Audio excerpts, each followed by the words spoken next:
Today, my ex-husband's wife is threatening me. She wants me to return the money her in-laws once used to pay for my education when I was married to him. But now, she claims I'm ruining her marriage just because I talked to my ex. Before judging her, here's some background. It's important to understand just how crazy this whole thing really is. I was married to my ex-husband, Paul, for 6 years, from age 20 to 26. We met in community college. We got married too young, thinking love alone could conquer the world. Paul came from a comfortable middle-class family. His dad owned a small business, and his mom worked in real estate. They weren't rich, but they were definitely better off than my family. I grew up the opposite way. My mom was a single mother with 3 jobs, and my dad was never around. I'd been working since I was 14, saving what I could for college and to help at home. Even with financial aid, community college was a struggle. When Paul and I got serious, his parents liked me. They seemed to respect that I worked hard and wasn't after money. After we got married, Paul encouraged me to transfer to a 4-year university. I was studying business, but I was terrified of student loans. I had seen how debt could destroy people's lives, and I didn't want to start married life buried under it. Paul kept saying it was an investment. The turning point came when his parents invited us to dinner and offered to pay for my bachelor's degree. They explained they had saved money for Paul's education, but since he had joined his father's business, they wanted to use it for me instead. They emphasized it was a gift, not a loan. Paul was thrilled, saying he was proud his parents believed in me. I was overwhelmed. No one had ever invested in me like that before. They ended up paying for my tuition, books, gas, and even bought me a reliable used car to commute an hour to the state university.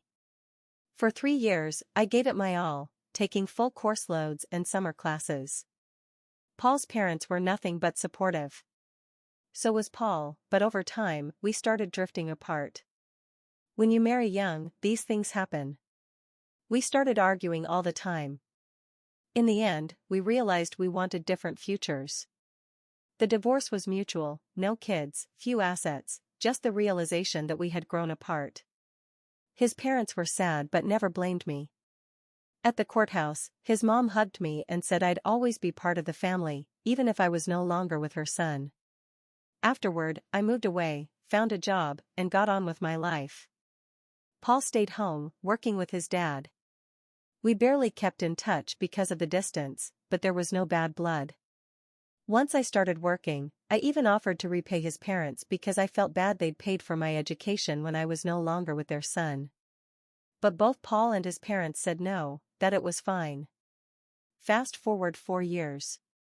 I'm now 30, doing well, have been promoted twice, live in a nice apartment, and I'm in a serious relationship.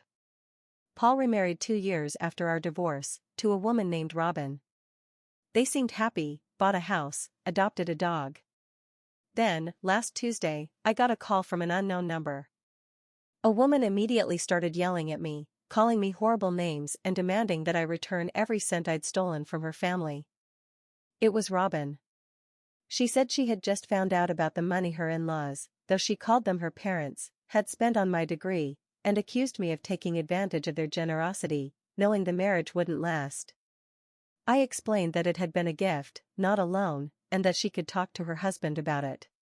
But she called me a liar and a gold digger, saying she and Paul wanted a bigger house and that I owed them over $70,000, including interest, to be paid within 30 days, or she'd sue me for theft and fraud. I admit, Paul's parents had been generous, but it wasn't anywhere near that amount. For a moment, I thought it might be a scam, but she knew too many details for that. I told her that if Paul or his family wanted the money back, I'd talk with them directly and we could work something out. But she just kept screaming that she'd only deal with her and that I had no right to contact her husband. The next day, I texted Paul to see if we could talk about Robin's threats. We hadn't spoken in a while, but I still had his number. He called me back quickly and was even more confused than I was about the call. He said he had no idea she'd contacted me and needed to speak with her. 3 hours later, he called again. He told me Robin had been fixated on the college money for months, ever since finding out about it. She believed it was basically her inheritance, money that her in-laws would one day leave to their son, and therefore to her, and that I had stolen the financial security of their future children. He assured me his parents had always considered it a gift and never expected repayment. He apologized for Robin's behavior and said he'd take care of it. But the next day, Robin called again, even angrier than before. She accused me of ruining her marriage for telling Paul about her call, saying he had spoken to his parents, who confirmed it was a gift. And now, she's the one who looks like the villain. She accused me of manipulating Paul and his family, insisting that by contacting him, I had proved I was obsessed and trying to break them up. I reminded her that I only reached out to Paul because she had threatened me with legal action, but she refused to listen. She ended the call by saying she would contact a lawyer, not only about the money but also for harassment and interference in her marriage. She claimed to have proof that I was manipulating the situation, though I have no idea what she was talking about. At that point, I started wondering if she was having some sort of mental health crisis or something, because none of her accusations made any sense. All I had done was protect myself from legal threats. I started researching the situation, and everything I read suggested she had no legal basis at all. The money was clearly a gift from years ago, with no written agreement, and it happened under a marriage that no longer exists. Even if she tried to sue, she wouldn't have a case. But as you know, people can still drag you through court, even without a case, just to make your life miserable. I was also worried about what this was doing to Paul and his parents. From what he told me, they were upset when Robin called them, not at me, but at her. I hated that my past was suddenly causing stress in their family. Now I'm stuck in the middle of all this, over money I accepted a long time ago, money I'm genuinely grateful for because it helped me enormously. But at the same time, I can't help thinking that maybe I should have found some way to pay it back, just to avoid being trapped in this mess. I feel like I should still do it, obviously to my ex-in-laws, not to Robin, just to finally get clear of all this. Update 1. Here's what's happened since I first posted. I decided to take some of your advice and contacted a lawyer, just to be sure of my legal options. It's one thing to read about these things online, it's another to hear it from a professional. I just wanted to make sure. After explaining the whole situation, she basically confirmed what we already knew: Robin has no legal ground, because the money isn't hers, and she had absolutely nothing to do with any of it when it happened. The lawyer said the only possible angle Robin could try would be to prove that her in-laws had intended to give her part of their inheritance, something extremely unlikely, since if they were leaving anything to someone, it would obviously be their son, and that wouldn't count as a marital asset anyway. Basically, she told me not to worry about the legal threats, and that if I ever received any formal documents, to contact her immediately. But she doubted it would come to that, because no serious lawyer would take on something like this. It was just a bluff to sound intimidating.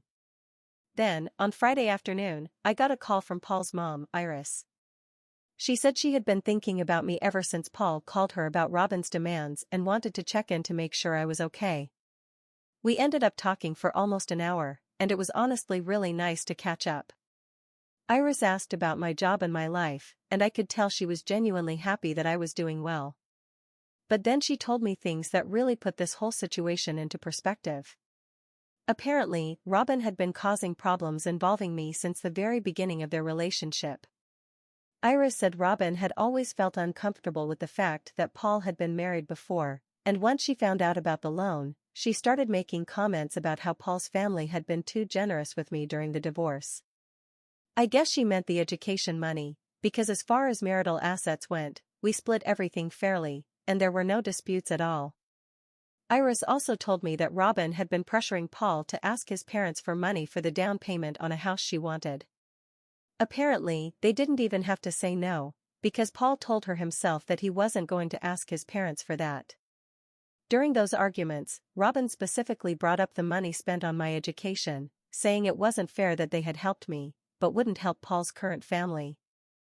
Iris said she was very disappointed in Robin's behavior, and that she and her husband had been having serious doubts about her for months.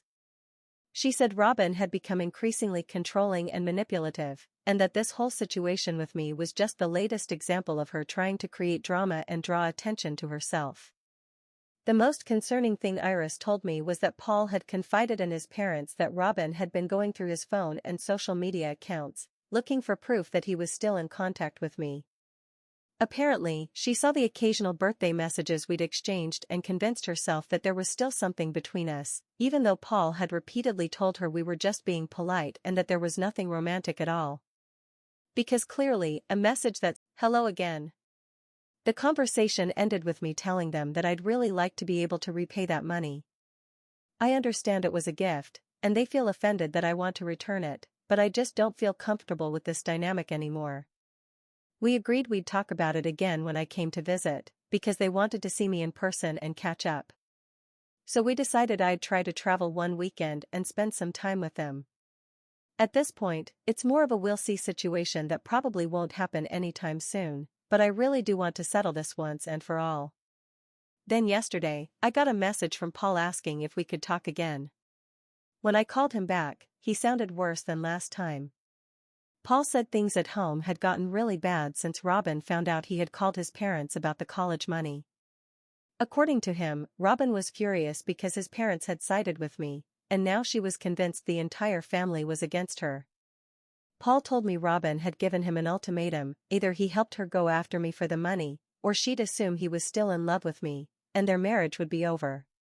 He said she'd been crying and screaming for days, insisting that I was trying to destroy their relationship and that his family would always choose me over her. The craziest part? Paul said Robin had started packing her things and was threatening to move back in with her parents unless he agreed to help her take legal action against me. Apparently, Robin had even contacted a lawyer on her own, but when the lawyer heard the details, she told Robin she didn't have a case and refused to take her on as a client. I felt terrible for Paul, because like his parents, he also believed Robin was being manipulative. But at the same time, I knew how it might look if I were the one saying that. It would only make Robin seem right, as if I still wanted him back. He apologized again for his wife's behavior and said he was starting to realize that the problems in his marriage went far beyond the issue of the college money. We ended the conversation with Paul saying he needed to make some serious decisions about his relationship and his future. He thanked me for being understanding, and said that no matter what happened with Robin, he'd always be grateful for the time we were married, and for everything his parents had done to help me build my life. Edit. I know Paul's parents could have helped them buy a house, since they did something similar for me. But I'm not inside my ex-in-laws' heads, so I can only assume they had their reasons not to. Maybe they've noticed something off about Robin, which wouldn't surprise me, or maybe Paul and Robin already have a decent enough house and don't think it's worth spending more. I haven't talked to Paul or his parents about those details. As I said before, I don't want to be the ex who's stuck in the middle of all this. The only reason I've been involved at all is because Robin dragged me into it. But I plan to keep my distance and only speak to them when absolutely necessary. Update 2. You're not going to believe what happened yesterday. It had been a few quiet days since my last update. I hadn't heard from Paul, Robin, or anyone else. I was starting to believe that the drama had finally stayed contained between them, and that I was no longer part of it. Then, I got a call from an unfamiliar number. It wasn't from Paul. I'd have recognized that. When I answered, it was a woman who introduced herself as Brett, and said she was Robin's sister. This was wild. I read stories online all the time about entitled relatives, bad siblings, parents, or in-laws, and I always root for the person who stands up to them. I never imagined I'd end up in one of those stories myself. But that's exactly what was happening. She apologized for calling me out of the blue and said she'd gotten my number from Robin's phone. Don't ask me how, and honestly, I didn't ask her either. At first, I was skeptical.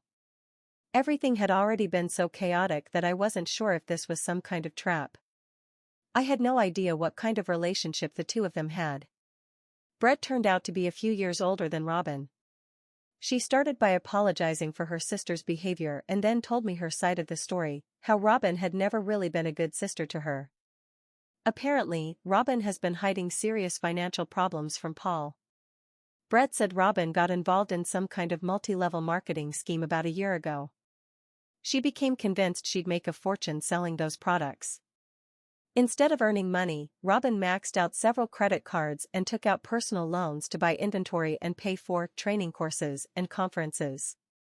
Brett said the family had tried to warn her that she was being scammed, but she wouldn't listen.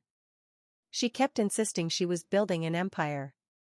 Things got so bad financially that Robin had apparently fallen behind on her car payments and had been borrowing money from friends and family, all without telling Paul. The most shocking thing Brett told me was that Robin had been spending hours online trying to find information about me.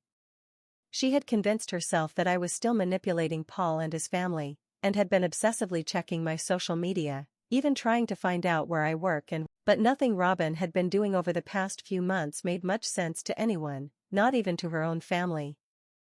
I asked Brett if she had told Paul or his parents yet, but she said that was her next call.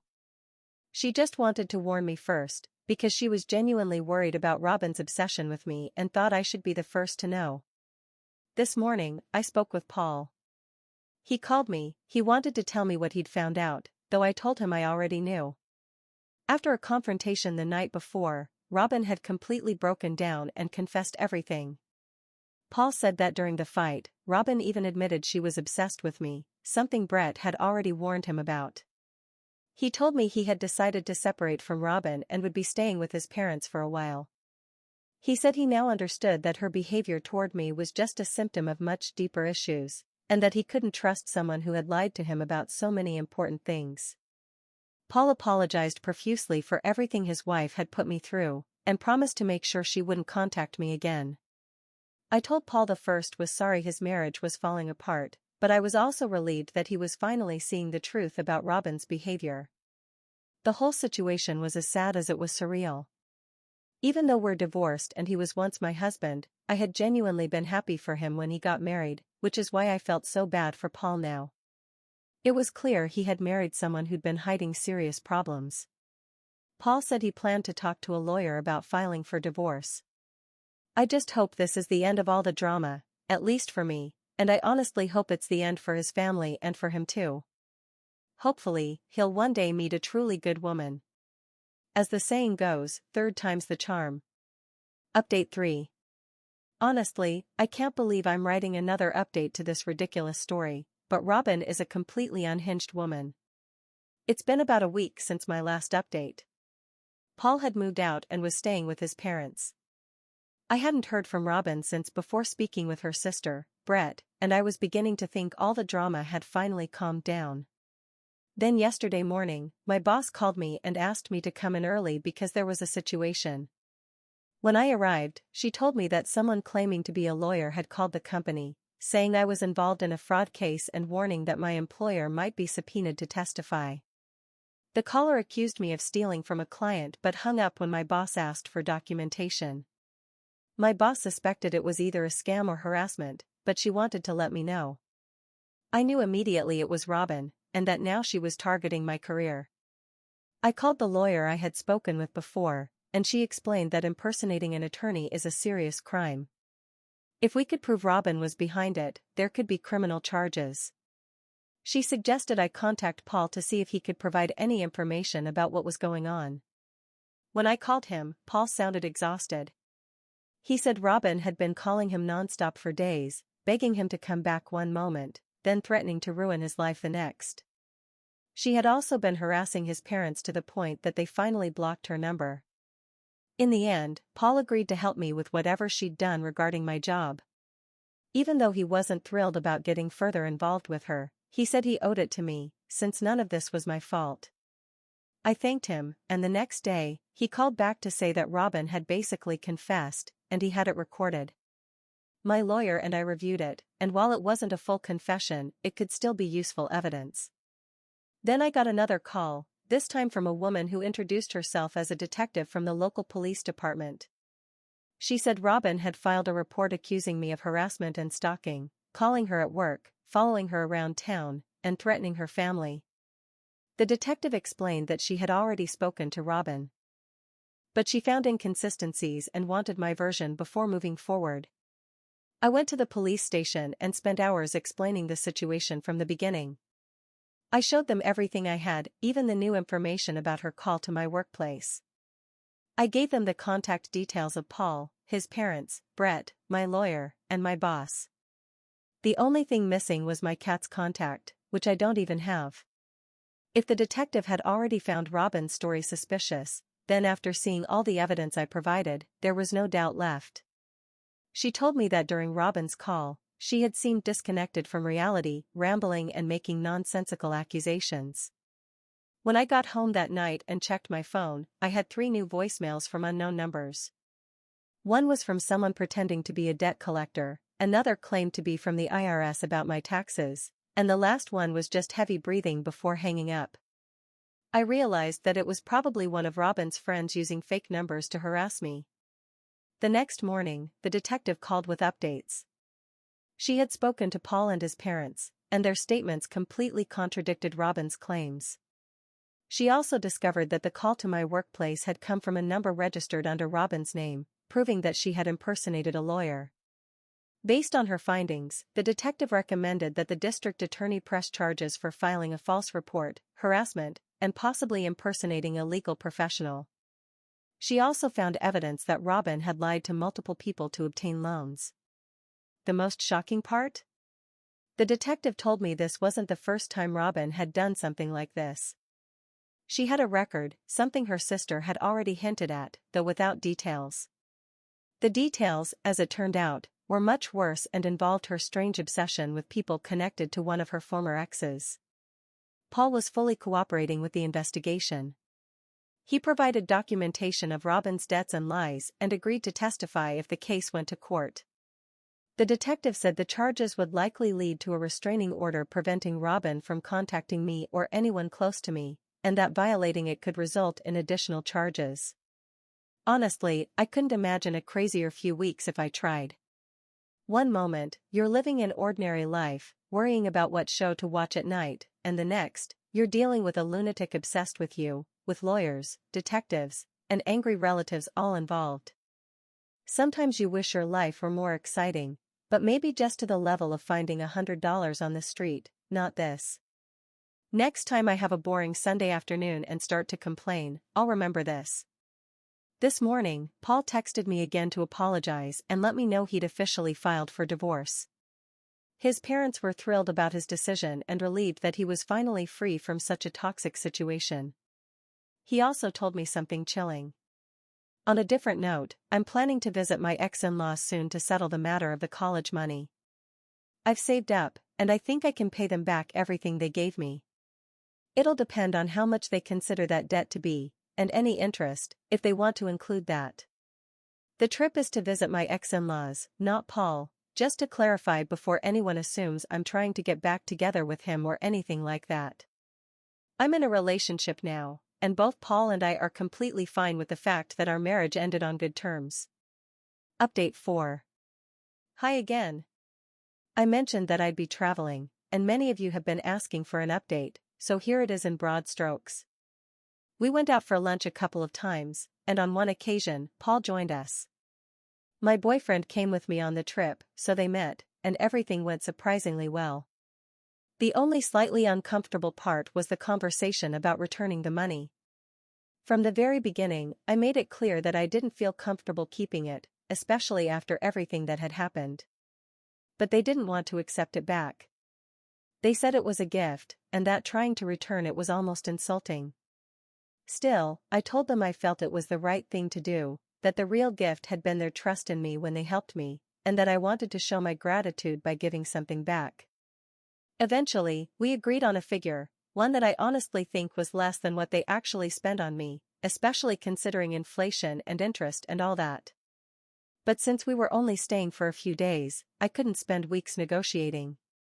The only reason they accepted my repayment at all was because they wanted to stay in touch with me, to make sure I wouldn't drift away and become a stranger.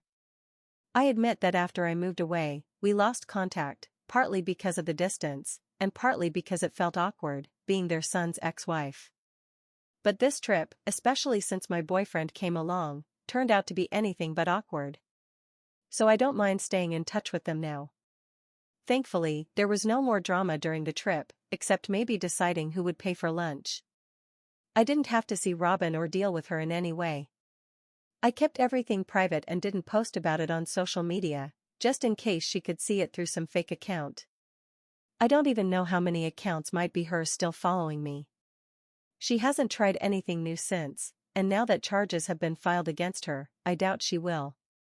Yes, I spoke again with her sister, who told me their parents are trying to help Robin, but that's all I know. Paul also mentioned during lunch that the divorce papers had been filed and that he hoped to finalize things soon, though, of course, it depends on how difficult Robin decides to make it. From what I've seen, I feel sorry for him. I don't think this will be an easy divorce. But at least he seems strong enough to fight through it. The house they owned was partly paid for with money from Paul's parents, which is why they didn't want to give him more money for another one. So in the divorce, it's likely Paul will keep the house, since most of the property legally belongs to him and he can prove it. I might still have 1 or 2 more updates left, depending on how things develop. I plan to return once I know more about Robin's legal troubles. My lawyer is also working on a small lawsuit against her. We're not expecting much. With all her debts, it's unlikely we'll recover anything, but at least it serves as a warning. We also have a temporary restraining order against her, which could become permanent if she does anything again, though that now seems unlikely. Update 5. Today, I wanted to share a final update, and finally close this entire chapter. I'm exhausted, but happy with how things turned out. I haven't spoken much with Paul lately, but I do stay in touch with his parents. I'm keeping my part of the deal, calling them at least once a week, and those calls always last an hour or more. Today, I have a lot to talk about with my ex-mother-in-law, but sometimes my ex-father-in-law picks up instead. Then he spends ages telling me about his favorite hockey and baseball teams. I don't understand a thing, but he's happy, and I'm glad to listen. I've never been a sports fan, and I'm sure he knows that, but I must be a pretty good listener. My boyfriend even chats with him sometimes since he actually understands sports. Paul has finalized his divorce, and as I mentioned earlier, he kept the house after paying off the portion of the mortgage that Robin had contributed to. It was a long and ugly divorce. Robin didn't want to let go of anything. It's safe to say my ex-in-laws won't be keeping any kind of relationship with her after this.